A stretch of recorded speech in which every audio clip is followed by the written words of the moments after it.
Hello, my name is Marcus. I'm the compiler of a collection of therapy quotes entitled 1001 Windmills of the Mind, a collection of advanced self-help quotes taken from what's often called the psychodynamic or the psychoanalytic perspective, which long ago, as I understand it, was referred to by some as philosophical medicine or narrative medicine, helping one to know thyself. Yesterday, there was a quote about that. Hold on a sec. There was let's take that one up again. From the gods comes the saying, know thyself. So I think what's going on is there's this innate drive for healing. Okay? In nature, it's part of evolution of this wound that we're trying to heal. People are part from nature, we're wounded, we're trying to heal. So now, we're the only ones with a conscious psychology, like with a consciousness, i.e. a study of the soul, psychology. Psychology marks the triumph of human evolution. How many other species would need a science of the mind? Says Isaac Asimov, the famous guy there. Sometimes you can grab the pen from the traumatic script and write your own story. And psychology helps you with that. So humans have that function to heal themselves via their awareness of themselves. We're the only ones that have an awareness of ourselves. And that awareness is there in part so we can use that awareness to heal ourselves if we're wounded. And that's the study of the soul like this. So when they say gods, they just mean like in mythology, you know, they create a symbol, create some powerful character. So it's a powerful, universal kind of given kind of premise that there's something in nature, there's some kind of innate drive for healing, this kind of truth drive, this innate healing drive to get us back to our natural state. And what is our natural state? Well, who would we be had we had a loving mother and have had the chance to go through the natural, normal developmental process? And we'd have our beingness, we'd have our golden ball, and with the golden ball, okay, that means you're ethical and moral and virtuous because you have feelings for yourself and your others. You have a reasonable ego, that's empathy, compassion, understanding, curiosity, wonderment. And you can even wonder if someone else isn't loving, and you can say, well, they're wounded, they're crying for love. In their wound, in their pain, they're crying for love, and you can wonder how it's coded. It's usually kind of coded. So somebody might be crying for love by showing their mother up. They might be treating others the way they were treated in a kind of protest to tell the world how they were treated. So some people, one theory is it's called identification with the aggressor. Bergler calls that negative magic gesture. Some people, when they're wounded, what they want to do is protest that they're wounded. There's like an injustice like this, and they're angry like this, and they can't just forgive the mother for that because that's betraying their anger like that. It's a double betrayal in a way. So in their protest, how do they protest? It's somatic memory. It's procedurally known or implicitly known. They don't consciously know it. Okay, so the body remembers. The body keeps the score, right? So the body is now it's the unconscious. A lot of energy like that. So in a thing called repetition compulsion, to change the past, undo the past. Maybe the person thinks to undo the past, they gotta complain and tell the world what their mother did to them, and tell their world and tell their mother what she did to them. Just protest somehow. But how do they do it? How does someone protest around what happened to them? Well, they evocation of a proxy. They'll find someone in their fantasy. They'll make that person them back in the nursery, okay? And they play the shaming mother in a mechanism known as identification with the aggressor. So if a child's traumatized, he may make the Faustian deal, the Faustian pact, the Faustian bargain, right? Called identification with the aggressor. Well, he'll have the mother's power. He'll be the active one shaming himself rather than just being shamed by the mother. He'll shame himself. That's a perverse kind of thing. He's got to sell a soul like that, but he's got an attachment. He gets some perverse pleasure because he's going to be the active one. That's called Schadenfreude. So he pays a huge price for this. Then he can live forever because that part of the brain doesn't know time, so they can live forever. And they can do it their whole lives, so they live forever. That's all that means. Okay. So in their protest, they might find a proxy. Now back up a sec. When there's trauma, we repeat the hope that we can change the past, undo the past, correct the past, get a better outcome for the past. So in the attempt to recreate a new version of the past symbolically, because there is time, so whatever's in the present will be symbolic of the past. Yeah, like an enactment of the past, a new addition to the past. So you transfer the past to the present, recreate it. So you're ignoring the reality of the present. you know, twisting it, distorting it, seeing what you want to see, fitting it into the template, and recreating what caused that template in your protest. But this time, when you make the Faustian deal, the baby plays the mother, the child plays the mother. So they go through life, okay, finding proxies to stand in for them. They play the shaming mother, as if to say, look, mother, look, world, I don't remember what happened to me. I gotta communicate what happened to me. So this other person, this scapegoat, this externalized person, okay, this somebody outside me like that, I'm gonna. Okay, this is known as scapegoating and blaming and externalizing all. I'm gonna find somebody outside of me, okay, to stand in and represent me, and I'm gonna believe that person's me. I'm gonna cast them into the role of me back then in the nursery crying for love. Okay, so they're gonna be me, world. I'm gonna be the mother, world. Look, world, I'm gonna show you what my mother did to me. They're me, I'm the mother, so I'm gonna show you. I'm going to demonstrate in my protest, in my complaint, in my anger. I'm going to show the world. I want to show up the mother. I want to expose the mother. A huge injustice take place. I got to communicate. I got to somehow communicate. I got to communicate. So he doesn't have words for it. He's doing it with his behaviors. He ultimately wants to put words to it, then he can stop repeating it. But in the meantime, he's repeating it to communicate what they call action language or acting out. So he doesn't remember, doesn't have words, so he acts it out, that kind of thing. So he's going to act it out. But okay, look, world, that person's me, I'm the mother. Okay, look what I do to that person with my negative behavior, my negative jokes, with my shadow forward, with my bitter humor, dark humor, black humor, thinking bad things about them, prejudice against them, saying how bad they are, and doing all these awful things to them like that. I'm the mother. Okay? I've identified with the guy, so I'm the mother who did that to me. So I'm gonna, I can't show you if I do it to myself, so I gotta find, and it's too painful, so I gotta find a proxy to play me, and I'm gonna pretend the proxy was me as a baby crying for love, and I'm going to replay what had happened to me. So I become the aggressive mother. I'm her. They're me. They cry for love. Mother shame me. They're me. I identify with the aggressor. In the replay, they're me. I'm the mother. They want love. I shame them the way my mother shamed me. You see, world, that's what happened. You see what I did to them? That's what my mother did to me. You see, world, I'm really angry like this. So they're crying for love, and look what happened. You see, look what happened. That's what happened to me. I showed you. I recreated to show you. I demonstrate like a theater thing. I'm showing you what happened to me. He's in a kind of protest mode. Yeah, this is called a negative magic gesture. Magic gesture. Of course, it's very negative. It's a magic gesture, action gesture, magic. He thinks somehow some magical time machine is going to appear. It's going to go back in the past. Mother will apologize. Oh, I'm sorry. I'll change my ways. Oh, thank you. That's not going to happen, right? Now he's doing it for himself to know. So part of this is that although you may have the positive intention of wishing you can change the past and undo the past, actually what's happening is, in the innate drive for healing, he's got to know thyself. Like the gods say, from the gods comes the saying, know thyself. So he's got to know himself. So he's got to make the inference that what he's doing is symbolic of the past. Okay, so what he's doing is for him to know that how he's treating others, it's for him to know that that's how his mother had treated him back then. So he's got to make the inference that what he's doing is a communication from his unconscious somatic memory system, his unconscious self, his secret self, his shadow self, his repressed self, his denied self, his unknown self.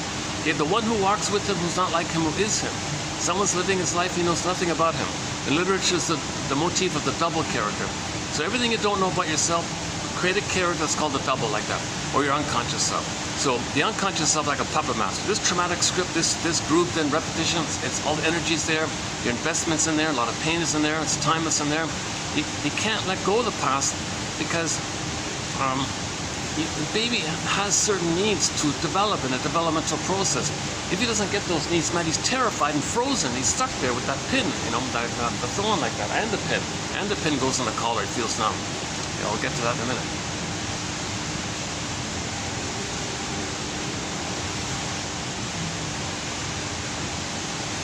I'm back at the mall here, yeah.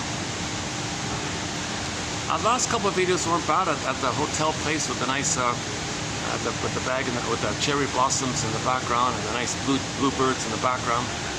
So once in a while I come to the mall, yeah. Okay, so we're talking about the protest, right?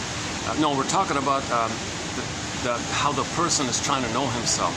So his unconscious self is communicating to his conscious self.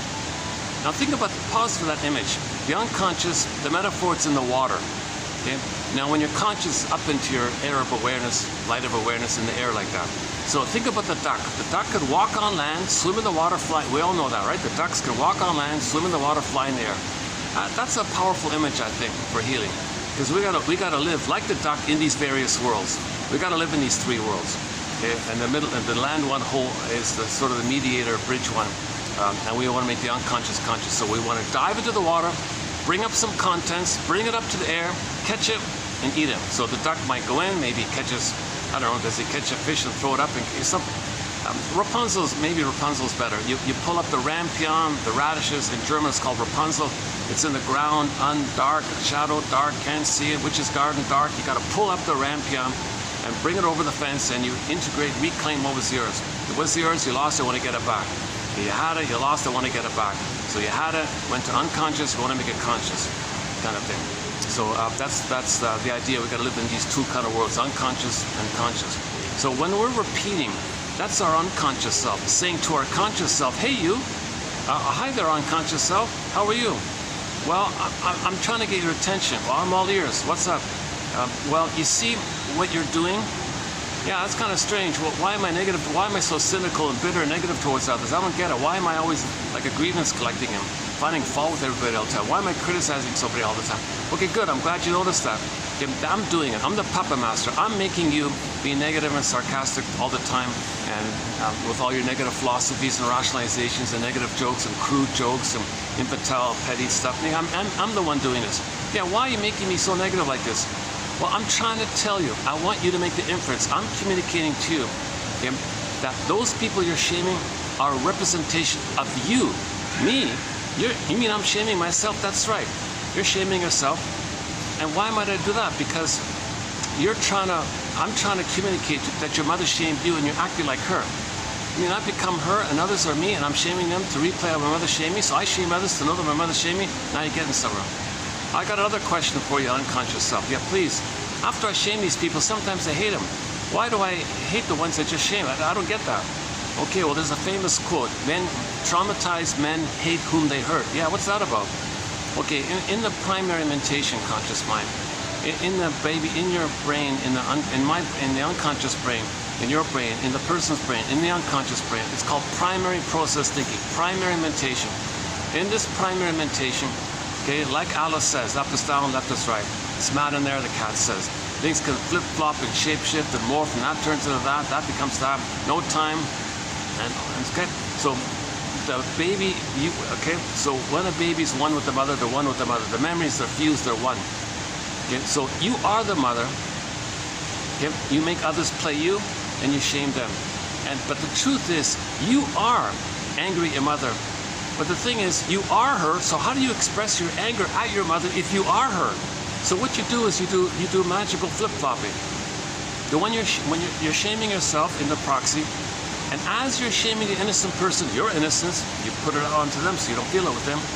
It's called projection. You don't want to feel that you're shaming yourself, so you find a proxy to shame. It's called externalization, to distract you that it's with them.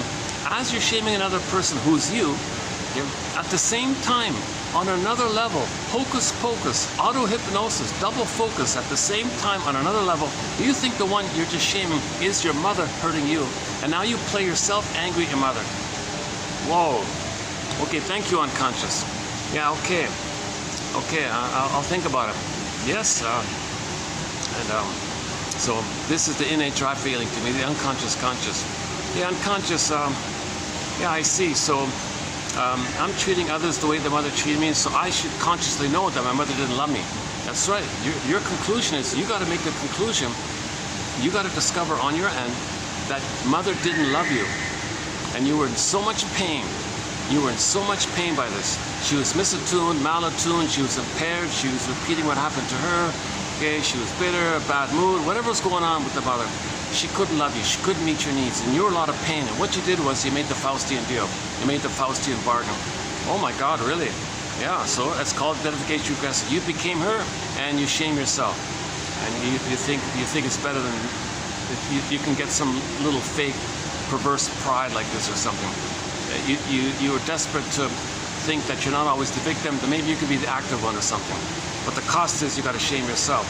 So what you do is to make yourself unaware of it, you find proxies to play you and you shame them, then you don't think you're shaming yourself.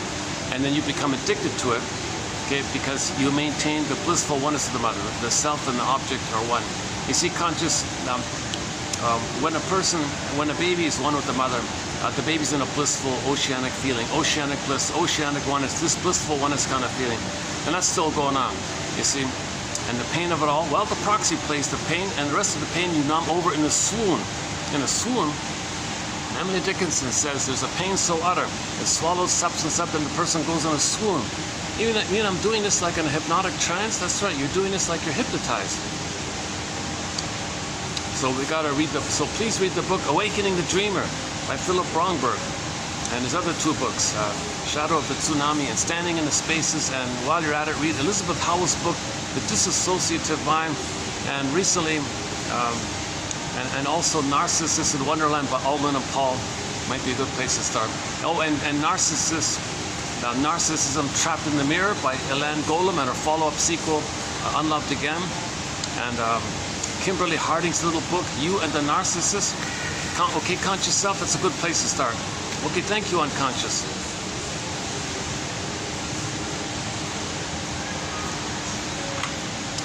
From the gods comes the saying, know thyself.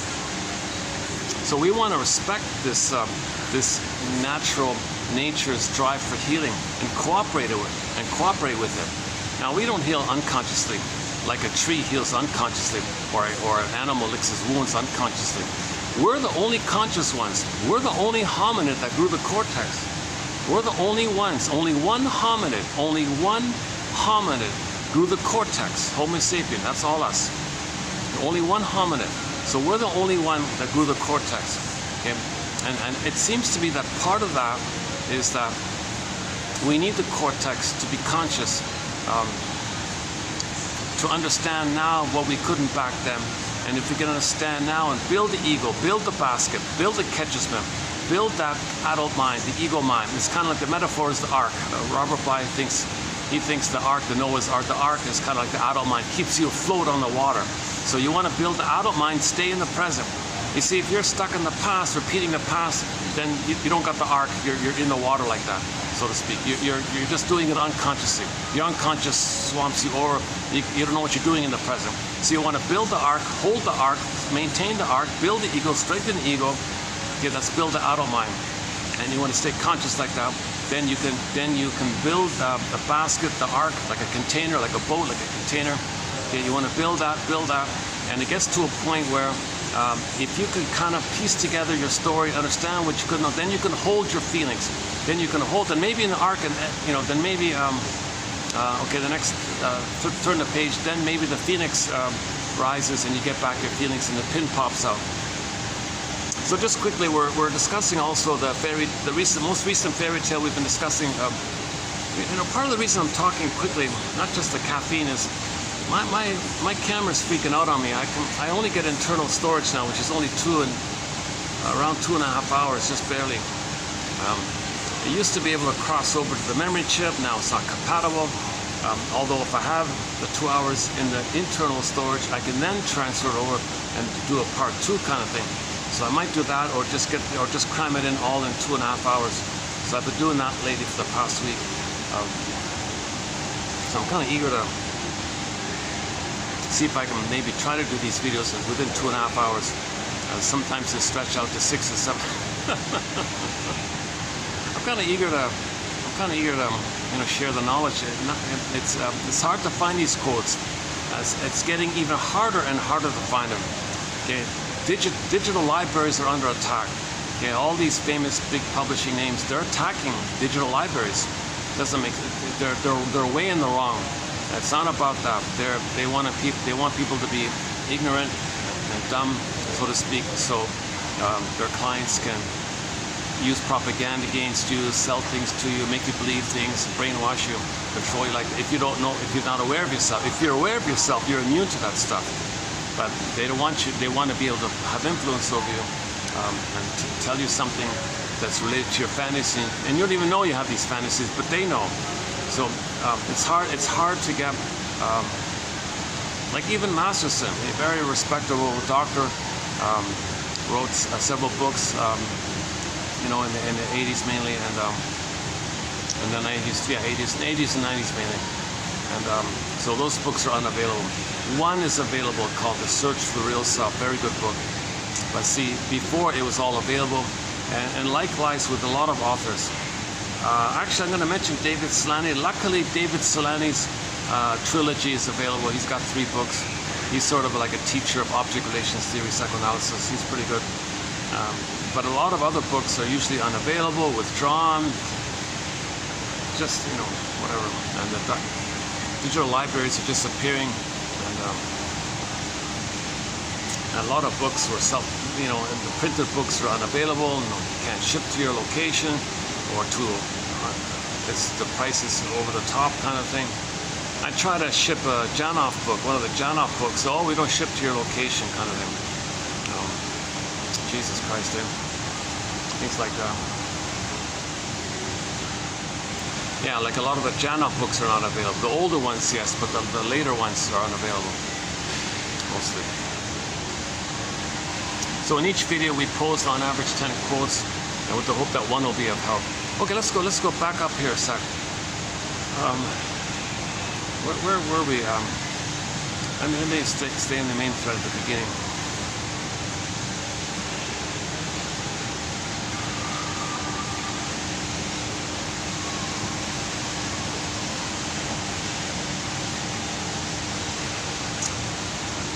Okay, let me do it this way then.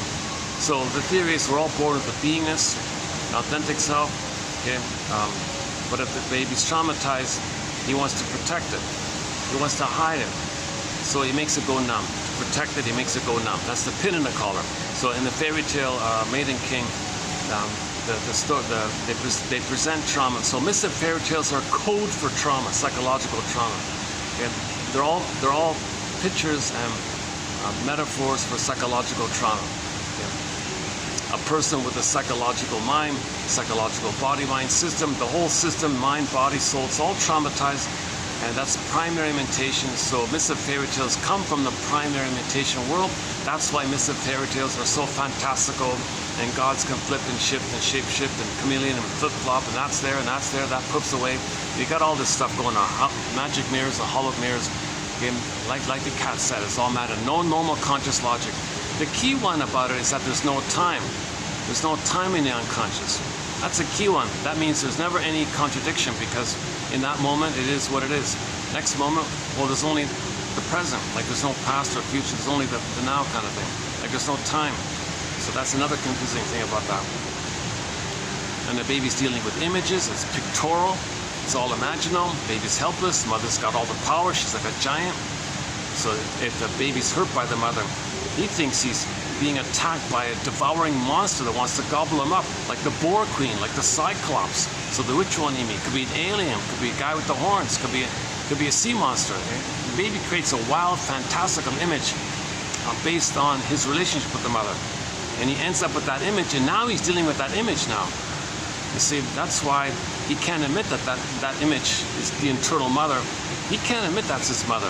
No way, shape, or form can the baby believe that his mother's attacking him, because the baby wants to take in, the mother wants to take in. The baby's enraged, the mother's enraged, because of the fusion. How he feels, the mother feels. What he needs, the mother needs.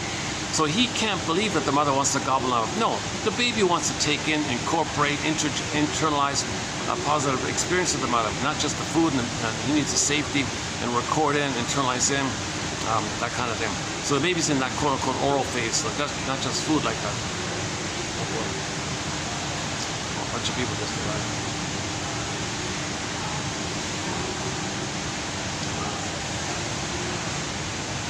This is one of these work kind of things. If you're a member, you can use the facility. It's like a gym membership. It's a very high fee. But luckily, this outer, like in the laneway in the mall part, kind of like the waiting area. If you buy a drink, you can use it for a limited period of time.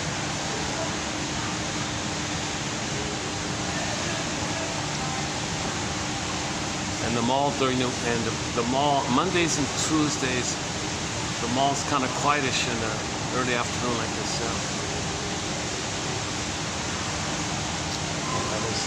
kind of business group over there, so let's see how it goes. Plus, I need to talk louder to compensate for the background noises. It's kind of noisy in the background, right?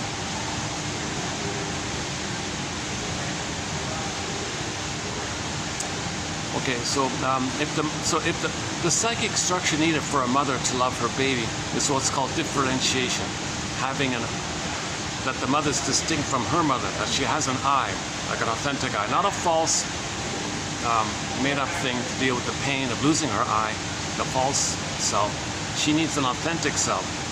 If the mother has a sense of self, her beingness, her feminine element, her feminine principle means she differentiated from her mother, then she's got that natural status where she has the psychic structure and the capacity to be in the present, see the needs of her baby, and have what's called Freude, pleasure in the happiness of her child. Okay, not Schadenfreude, okay, where she's bitter and all that, and gets some kind of perverse pleasure shaming the child, thinking she's finally going to get mother's love by shaming the child, to parentify the child, to take care of her. And she gets this kind of victory like this, a perverse victory like this. No, so in the normal state of affairs, if the mother was able to differentiate from her mother, i.e. she was safe with her and had a level of safety with her where she could feel safe to be herself. Thank you, Ma, thank you for loving me, I can take it from here. The mother had that experience and she has an identity. Then she can be in the present, love her baby. That's a normal state of affairs, natural state of affairs, because she's got the midnight blue, the beingness.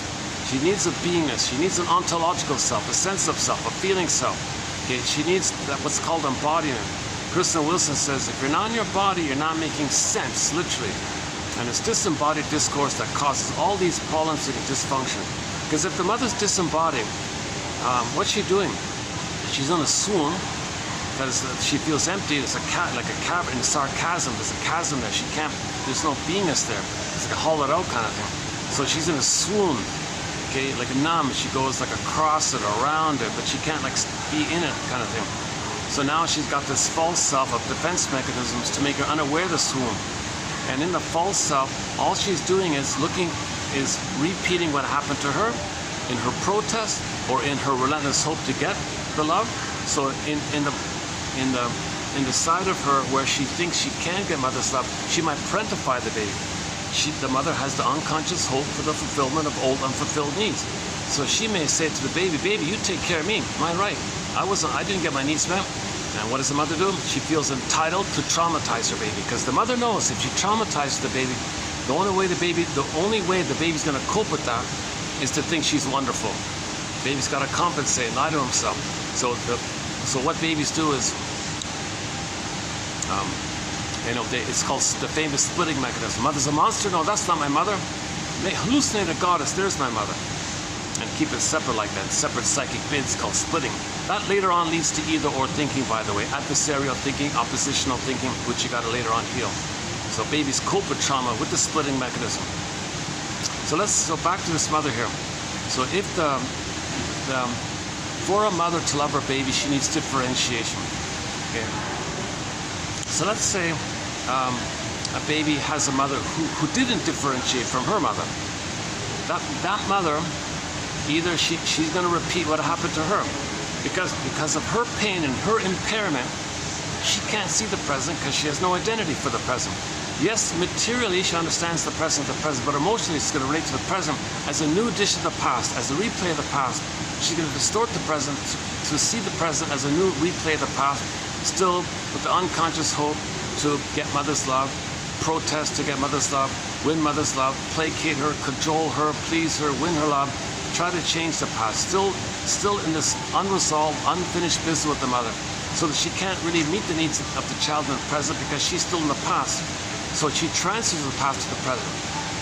The mother's present is called her presenting past. So she presents her past to the present. That's called transfers.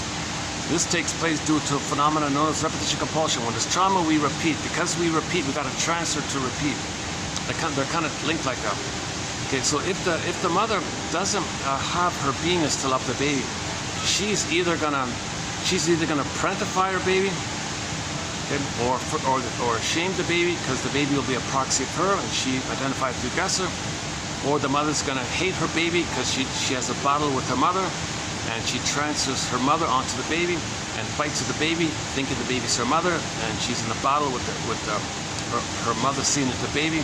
Now the poor baby's overwhelmed with this. He's being dumped on, he's being scapegoated, he's being placed in this impossible role. It's impossible for the mother to heal all of this, to absorb all this and save the mother, cure the mother. He'll try.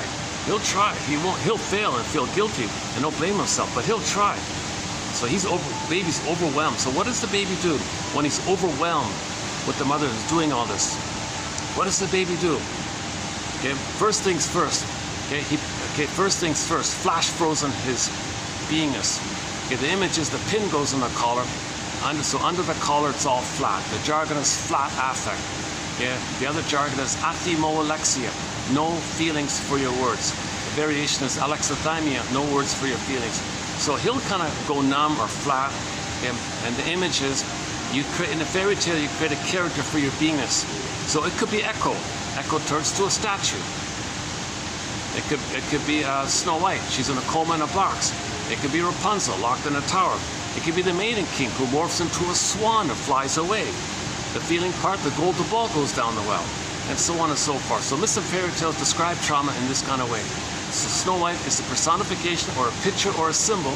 So the symbol's not real, but you see it. It points to something invisible which you don't see, but it's real. So Snow White's not real, but it points to something invisible that's real. Our feeling at home within, a beingness, that's real. There's a hum within, we feel it, we embody.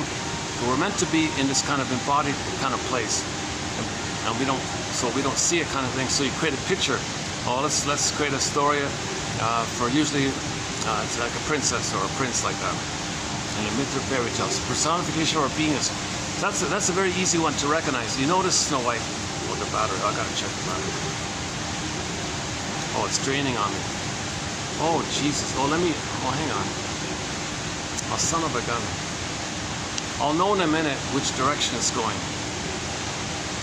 Okay, if this is going to drop another percent, I got to close this, reboot it, and do a part 2, and maybe a part 3. Yeah, this is the problem I carry. Son of a gun. I've got all this caffeine in me. I'm all revved up. I've got all this caffeine in me. So by the way, for the price of some caffeine, you can get the 10,000 quotes with the hope that 1 out of 10 will be of help. Son of a gun. Yeah, I'll know in a minute. If it drops 1 more percent, I'm gonna have to close it because when the camera suddenly shuts out, I lose the whole video. I gotta press stop to save it. I've lost several good videos because of this. Oh, son of a gun! I thought it'd be okay this time. So quickly with Snow White. So you see the image with Snow White. She's in a box. There's a glass wall there. So that's your beingness. You don't feel your beingness. There's a wall there. There's a barrier. Your beingness can't be in you because it's separated in a box like that. To boot, she's in a coma. You know, so your beingness is lost like that. So it's damaged. Okay, the wreckage was within. Okay. A great hope fell. You heard no noise. The wreckage was within. Oh, cunning tale that let no winsome, says Emily Dickinson. Okay, or Rapunzel's in the tower. Okay, and so on and so forth. Iron John and the golden ball. Or Faithful John turns to a statue, Echo to a statue. In this core, the Greek myth gets pulled down. That's the chasm one, and so on. 76 is dropping. Son of a gun. Son of a gun. Okay, I'm going to have to stop this here, do the reboot, and I'll see you in part 2. So, okay, let me just close it here, and I'll just lunge right into part 2. So I'll see you in about a minute or 2. Sorry about the confusion, but just to let you know, we're gonna talk a little bit about repetition compulsion by David Solani, and we got some self-help quotes from Anne Shape coming up. So I'll see you in part 2. For the love of narrative medicine, I'll see you over in part 2, and we'll pick up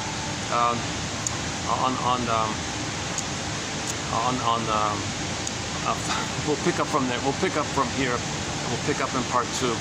So I'll see you in part 2. Yeah, let's do that. I'll see you in part 2. Thanks very much. I'll see you in part 2.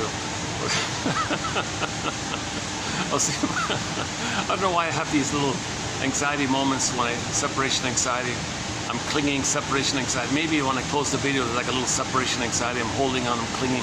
That's still like the child in me, a little bit like that. But okay, let's build the arc. Okay, I'll continue. Let's be reasonable. Okay, I'll continue the video in part 2, and if you're there, I'll see you in part 2.